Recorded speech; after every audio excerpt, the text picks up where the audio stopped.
রিজিক নিয়ে আজকে অধিকাংশ মানুষ পেরেশান, রিজিক নিয়ে অধিকাংশ মানুষ আজকে দুশ্চিন্তাগ্রস্ত, রিজিক নিয়ে অধিকাংশ মানুষ আজকে টেনশনের শেষটায় মানুষের। চিন্তা করেন, আপনার প্রয়োজন আছে, আপনার রিজিকের প্রয়োজন, ছেলে সন্তানের প্রয়োজন, দুনিয়ার যত যাবতীয় প্রয়োজন আপনি আল্লাহর কাছে বলেন। আল্লাহ রসুল সাল্লাল্লাহু আলাইহি ওয়াসাল্লাম কি বলছেন? যখনই তুমি চাইবে, ইজা সাআলতা ফাসআলিল্লাহ, যখন চাইবে আল্লাহর কাছে চাও। রিজিকের প্রয়োজন আল্লাহর কাছে চান, আপনি সন্তানের প্রয়োজন আল্লাহর কাছে চান, যা প্রয়োজন আল্লাহর কাছে চান। আল্লাহকে আপনি দিতে কার্পণ্য করবেন?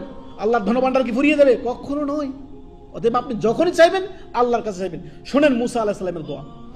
মুসা আলাইহিস সালাম আল্লাহর নবী কালিমুল্লাহ, সেই মিশর থেকে মাদিয়ানে দীর্ঘ লম্বা সফর করে তিনি মাদিয়ানে পৌঁছালেন।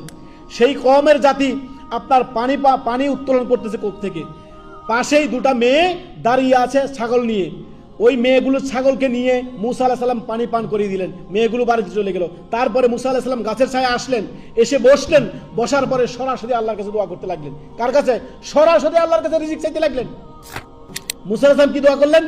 রব্বি, হে আমার প্রতিপালক, ইন্নী লিমা আনজালতা ইলাইয়া মিন খাইরিন ফাকির। আল্লাহ, আজকে আপনার অনুগ্রহ, আপনার রিজিকের আমি মুখাপেক্ষী। আল্লাহ, আমাকে রিজিকের ব্যবস্থা করে দেন। আল্লাহ, সাথে সাথে আল্লাহ রাব্বুল আলামিন রিজিকের ব্যবস্থা, থাকার ব্যবস্থা, খাওয়ার ব্যবস্থা, স্ত্রীর ব্যবস্থা আল্লাহ তাআলা করে দিলেন। সাথে সাথে মেয়েগুলো বাড়িতে গিয়ে তার বাবাকে বললেন, সাথে সাথে তার বাবা ডেকে পাঠালো মুসা আলাইহিস সালামকে। সেখানে তাকে থাকার ব্যবস্থা, খাওয়ার ব্যবস্থা, বিবাহ শাদীর ব্যবস্থা আল্লাহ তাআলা করে দিলেন। সুবহানাল্লাহ।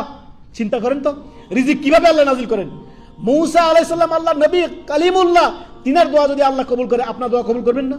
আপনি হালাল জীবন যাপন করুন, অবশ্যই আল্লাহ রাব্বুল আলামিন আপনার দোয়া কবুল করবেন। সর্বদা খেয়াল রাখবেন, এই দোয়াটি মুখস্থ করবেন, নিজের পরিবারকে শিক্ষা দিবেন। রিজিকের প্রয়োজন আল্লাহর কাছে চাইবেন। রব্বি ইন্নী লিমা আনজালতা ইলাইয়া মিন খাইরিন ফাকির। আল্লাহ, আজকে আমি আপনার রিজিকের মুখাপেক্ষী, আপনার অনুগ্রহের মুখাপেক্ষী, আপনার রিজিকের মুখাপেক্ষী। আল্লাহ, আমাকে রিজিকের ব্যবস্থা করে দেন। আল্লাহ, আল্লাহ অবশ্যই আপনাকে রিজিকের ব্যবস্থা করে দিবেন। ইয়াকিন রাখবেন, নিয়ত রাখবেন, নিয়ত খালেস, পরিষ্কার নিয়ত রাখবেন। আল্লাহ আপনার রিজিকের ব্যবস্থা অবশ্যই করবেন ইনশাআল্লাহ।